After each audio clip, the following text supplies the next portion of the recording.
Hello my friends, today I decided to show you all a small behind-the-scenes peek into a project I've been keeping a semi-secret from the YouTube audience. This is my African-themed video game, whose title will remain secret for now, which stars Lanoa, a powerful witch who's on a mission to save her family and other people who have been captured by spirits known as the Mashetani. I prepared this art of Lanoa so that you can get a better idea of what her tiny in-game sprite is meant to represent. And yes, she is a giant woman. Originally in the game script, Lanoa was going to be more open about her age and weight, but I decided that even though it's a trope for women to be sensitive about that stuff, it's still a charming character trait. And I don't think that a strong female character necessarily has to reject every so-called typical female trait. Fun fact, Lanoa is only 2 inches taller than the tallest black woman that ever lived, named Dolores Ann Pullard, who was 7 feet and 5 inches tall. Alrighty, first we're looking at the new magic practice area, where the player can get used to their elemental spells that are used in various challenges and puzzles. I want to show this part off just to give you some idea of the gameplay variety. There won't be much use of magic in the place we're going to afterwards, but I just want you to be aware of the variety since the next area mostly tests the player's speed and quick thinking. But yeah, the types of spells you can get in the game include fire, water, wind, and earth magic, as well as some other things. The magic you'll likely use the most is Lanoa's curative powers. The main focus of this behind the scenes video is to see me do a playtest of a new optional mini dungeon that I'm adding to the game. Since this is a playtest, we may see some glitches and it may even be too difficult. We're going to determine that. That's the whole point of playtesting in the first place. So we're going to find out together if this area of the game still needs some work. As I said a moment ago, this level is optional, so you can beat the entire game without even encountering the challenge I'm about to show you. It's meant to be a very difficult area of the game, which is frankly opposite of what I'm trying to do with the update of my game. For the most part, every time I update my game, I make it easier for players because the original 2014 game was too hard for most players. This update follows that trajectory by adding stuff like the Maisha mask, which auto-revives you when you die, similar to a fairy in the Legend of Zelda. Speaking of which, my game is basically a Zelda game minus the sword combat. I know that may sound odd, but I wanted to make an adventure game that doesn't rely on the player killing their enemies like most games do. The inspiration for that decision comes from Metal Gear Solid 3, because you can actually beat that game without killing a single person. Just figured I'd point that out in case someone makes a comparison to Undertale. My game came out a year before Undertale did. I'm not trying to claim that my game is better than Undertale, I just want folks to know that it's older. Anyway, unlike that game, which the player has to choose between killing and being non-violent, in my game most enemies are spirits who simply cannot be killed. So to deal with them, you typically have to dodge them or use magic spells to counter them or solve some kind of puzzle to deal with them. Now, as you may have noticed, I said this is an update of a game I released back in 2014. The reason I've been keeping it a secret is because I want you to be able to experience the newest update that I've been working on, instead of one of the older versions, and that's why I've been keeping the name of the game secret, because you could just Google it right away if you knew the name. Once this update is done, however, I will be showing you a lot more of the game and where you can download it. As for why I chose to show you this behind the scenes playtest, it's because I really want to finish it for 2024, the 10th anniversary of my game's release. So this video is partially meant to let you all know that I will be spending a lot of time working on this.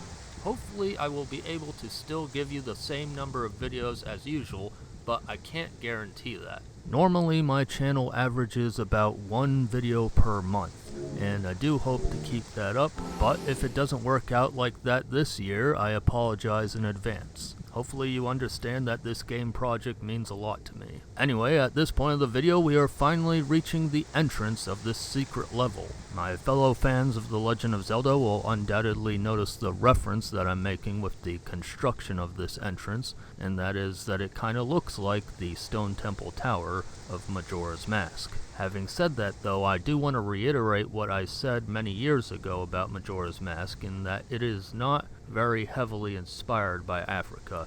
Its references to Africa are minimal at best. My video game, on the other hand, is loaded to the brim with African references, specific ones at that. In fact, it's no exaggeration to say that my video game has more African references in it than any video game you've ever played in your entire life. And yes, I make that statement knowing full well that there are a handful of other African-themed video games these days. One of which we've already talked about on the channel, which is Wagadu Chronicles, and there's a couple more that I will talk about in the future because I do want to help promote those other African-themed games as well. Anyway, despite the entrance to this place being a reference to Majora's Mask, the components that make it up are specific African sculptures. That big mask in the center is a Luba Kifwibwe mask. Now, I know I've shown you a Kifwibwe mask in the past that looks quite a bit different, and the reason for that is that's the version that comes from the Songye people,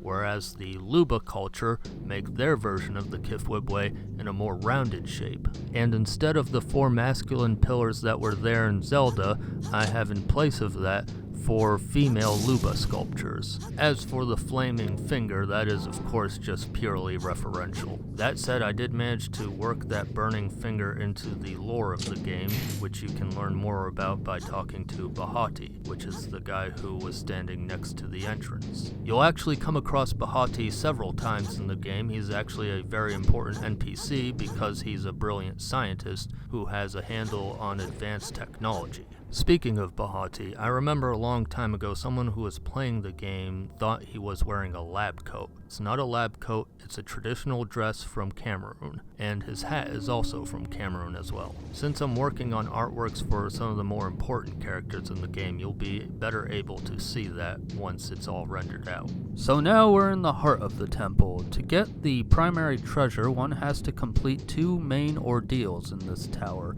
The staircase on the right leads to a multi-floor puzzle. I've already playtested that one on my own, so we won't be doing that today. Plus, I don't think I want to show the solution to that puzzle.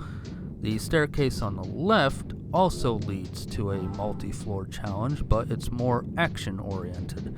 That's the one we're dealing with today. Originally, I was going to show every attempt at this challenge, but I realized that would make the video far too long. And so through the magic of video editing, it will seem like this took me way less time than it actually did. The most difficult obstacle in this challenge is avoiding the spinning spike wheel. It might not seem that hard, but when you have a bunch of other enemies trying to kill you, it can be pretty tough. If you do venture into this tower in your playthrough, keep in mind that the hitbox of the spike roller is the shadow because the game is a top-down view game, so that's how the perspective works. To escape the spike trap, you have to either duck or slide underneath it. If it hits Lanoa, she will be sent back to the start of the challenge. The other enemies here include a ghostly figure that you can walk through but will cause a severe amount of damage. It's inspired by a sculpture from the Suku people who live in the Democratic Republic of Congo and also Angola. The next opponent is based on a tabwa shield, and unlike the other guy, you can't simply pass through this one. Although he doesn't hit quite as hard as the other guy, he tends to be harder to dodge. The tabwa also called the Congo home and can be found in Zambia as well. Then there's the guy with the green fire on his head. He moves when you move, and instead of moving in a pattern like the other guys, he actively chases you. He is based on a mask from the Salampasu people who also live in the Democratic Republic of Congo. Don't worry, not everything is based on Congo cultures, but a lot is because the Congo is huge and it has tons of cool cultures in it. The interior of this place is largely inspired by designs I found on a Senufu door, which includes the wall decor, the stair frames, and the really tall statues that were in the central room and the room before it. The Senufu are a West African people who live in a region that encompasses parts of Burkina Faso, Côte d'Ivoire, and Mali. The curvy white, red, and black sculptures are snake masks from the Baga people who live in both Guinea and Guinea-Bissau. The smiling sculpture with the tall eyebrows were made in the Cameroon grassland kingdoms. And lastly, the statues that look like tridents are stands that would hold an archer's bow. These were used by the Luba, who were found in the Congo. Getting back to the enemies, before we entered this temple, we saw some fast diagonal moving Mashetani. When I made those guys, I fused a Lanoa mask with some fancy knives from Gabon. And in the caves before that, there were some tiny little dudes that were trying to kick us. Those guys are based on Liga figures. When we were dealing with those little dudes, you might have noticed that we were able to transform them into harmless objects that we could then push out of the way. That was thanks to those staff-like items called Zuba devices, which are a technology that Bahati's people created, which cause various effects on some of the spirits in the game. The Zuba devices appear again in the boss encounter of this area. The look of the Zuba devices are based on a staff from the Songa people who primarily live in Mozambique and South Africa. Now, as I said earlier in the video, this recording is a playtest, so you may notice some glitches here and there. I found both visual and gameplay related glitches as I played. The visual ones were minor for the most part, like a few wall tiles didn't appear, which is a issue that's easily fixed. The most noticeable visual glitch to me was that on one of the floors, the spike rollers was disconnected to the wall. Luckily, by moving the walls slightly closer to each other, I managed to fix that. Also, just for the sake of aesthetics, I changed up the look of a few rooms by adding some statues here and there, which you may notice in the final run. Not surprisingly, the gameplay glitches were harder to address. The biggest issue that needed fixing was the green fire guy that's based on the Salampasu mask, and yes, that's how I'm referring to him because aside from the bosses, I often don't name most of the enemies in my game because that's a lot of names to remember, and frankly I'd prefer you remember the names of the real cultures that I base them on rather than some made up name. So yeah, that Salampasu mask was way too fast originally and it made certain areas impassable. So I had to figure out an acceptable speed that was slow enough to be passable but still fast enough to pose a threat to the player. Another gameplay glitch was that some of those Tabwa shield characters were getting stuck in one spot. In one instance I rearranged their starting spots to fix them, and in the boss room I just deleted the problematic ones and replaced them with those ghostly Suka characters. One of the most persistent glitches that took me forever to solve was an issue with the boss's initial fireball spell. It only would launch one at the start of battle but then disappear forever. What made this extra confusing to me is that all his other fireballs worked perfectly fine, and I was pretty sure I had programmed them the exact same way. Eventually I found out that the wrong event was having its position reset, and that's why his central fireball only appeared once. I also had to overhaul how the strange polygon gates worked because the active sliding under them wasn't working quite the way I intended, and I died as a result.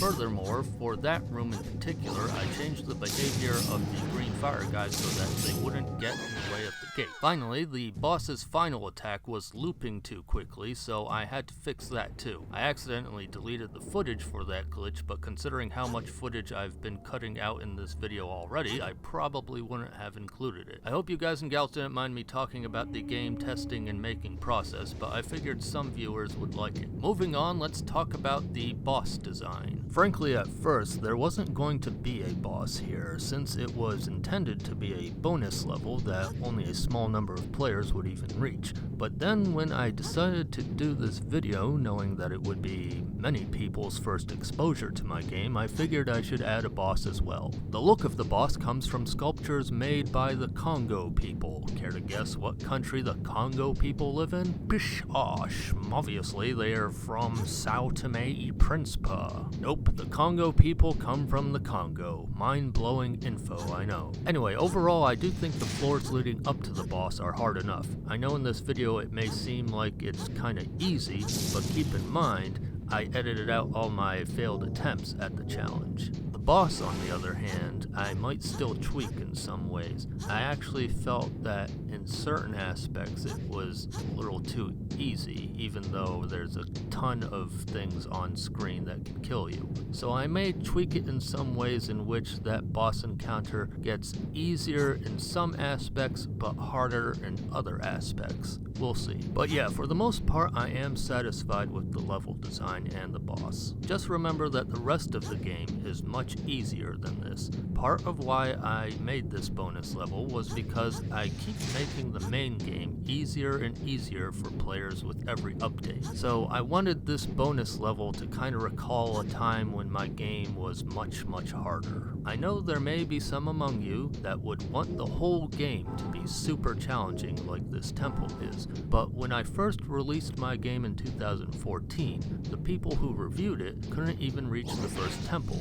So after only experiencing less than 10% of my game, they gave it bad reviews. I was of course upset that those early reviewers judged my game after only experiencing a very small part of it, but rather than complaining, I took some of their criticism to heart and remade much of my game to be easier for people to play. Eventually, after making my game less difficult, I did get a review from someone who actually played the entire game, and they gave my game a great review. So if anyone watching this video wants to make games in the future, my advice to you is to make your games easy to beat, and if you really want to add some crazy challenges, then make those optional side quests like what I did in this level. That's how certain Mario games are set up. Much of Mario is usually very easy to beat, but then there will be some super challenges that are optional quests that you can do. An example of this being the special zone of Super Mario World. Now you may be wondering if there's a reward for beating this tower. The answer is yes. The current plan is that it will provide you with an item that you can use to acquire one of two ultimate spells. One of which is a defensive spell that makes you invincible and works like the magic armor in the Zelda series, which when you are attacked, the hit depletes your currency rather than your life energy. The other ultimate spell paralyzes every moving thing on screen, making the vast majority of challenges a cakewalk. So if a player does complete this extreme challenge, they get rewarded with an extremely OP spell. Alright, so at this point in the video, Lanoa reaches the boss room for our final stretch of the playtest. Luckily, things worked out a lot more smoothly this time. While we're watching that, I would like to mention a very important feature in my game, that is that scattered throughout the world of the game are a number of statues that will teach you some real-world educational information about Africa. So just like my YouTube videos, the game itself is educational. It's not the main focus of the game, but I felt it was a very worthwhile addition. Like many things in my game, these educational tidbits are optional, but they are very much worth your time, not only so that you can learn about the African cultures that are referenced in the game, but also you get in-game rewards for reading what they have to teach you. In older versions of my game, there was only one type of educational statue to interact with, but this new update has two types that you can find. One looks like an ancient Nigerian Nok sculpture, and when you learn from it, you get 300 calories as a reward, which is the currency of this game. The new type of statue is a blue floating face that was inspired by Yoruba art, and it will reward the player with upgrades to certain skills or items of your choice. P.S. I almost forgot to mention there is actually a third way to collect educational information in my game. It involves using an ice spell that allows you to freeze certain susceptible enemies. Once frozen, you can then safely walk up to those Mashetani and then gather real-world knowledge about the cultures that inspired them. And if you manage to find all the educational info in the game, you can get rewarded with a colossal amount of calories, which you can then use to buy healing items, magic restoring items, and other specialty items that make your journey easier. Speaking of currency, you may be wondering how much does this game cost? Well, the answer is it's free. That's right, it's a free game, and I don't mean free with paid DLC or any of that nickel and diming BS. My game has been completely free for years now, and I don't see that changing anytime soon. It may seem odd to let something I've worked on for so many years of my life to be free, but I have my reasons. The best way to pay me back would be to tell me your thoughts on my game after you play it, and maybe give me a good review. That would also make me happy. Having said all that, I'm getting older, and I do live in a world where money is unfortunately needed, so any games I make in the future will have a price. And since I brought up future game projects, let me know if you or anyone you know is good at composing music. Specifically, I would like to hire someone who is of African descent who can make music that sounds African inspired. And of course, the songs that you create would have to have a range of different emotions because video games tend to have many different scenarios with a range of different moods. Now, since I don't have a lot of money, if you work with me as a game music composer, I will start you off with a humble amount of money that we can negotiate in private, and then I will share a percentage of the profits of said game with you. Anyway, that will be quite a while before I start another game, but I figured there's no harm in scouting for musicians early, right? And I would love to make many more African-themed games in the future, but in the meantime, I will remain focused on finishing this update so that hopefully you can all enjoy my game before the end of 2024. Now, as this boss encounter is reaching its conclusion, I would like to point out that this is a very unique boss challenge because technically the spirits in this tower are not evil Mashetani. They are simply testing Lanoa's resolve. And so in this instance, Lanoa is simply trying to get past the boss so that she can reach the treasure, whereas in other boss challenges, you have to destroy a crystal in the boss's room that is causing the spirits to become evil. Said crystals are the tools of the true villain of the game, whose identity Lanoa unveils during the course of her journey. Before we end the video, I would like to show you all the world map. This is the land of Nsala, and as you can see, there is way more to the game than what we saw today. Highlighted on screen now is the parts of the map that we actually visited, and keep in mind, even those areas that we saw today, we did not fully explore. If you're looking forward to seeing all of Nsala, then remember to subscribe to Red Spirit Mask for more. Thank you for watching.